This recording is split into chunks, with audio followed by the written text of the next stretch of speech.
Today we're showing you a 2019 Kubota L3301 tractor.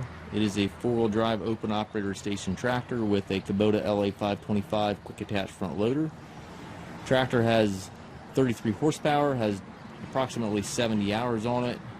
Tractor is very close to new. It does have the skid steer style quick attach for your bucket quick attach. Front grill guard is with it. Paint's in excellent condition. Tires are obviously excellent. Still has the ridges in the back tires here. It does have the hydrostat transmission.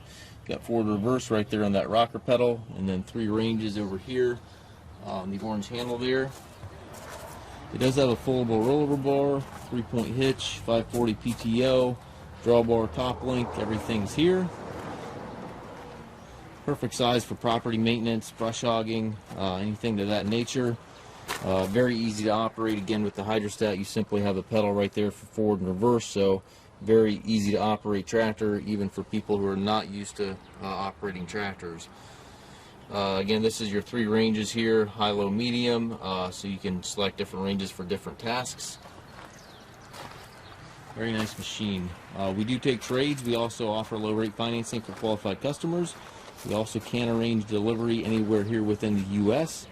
If you have any questions regarding this tractor or any of our other used tractors, we have approximately 150 used tractors in our yard. Please contact us at Mast Tractor.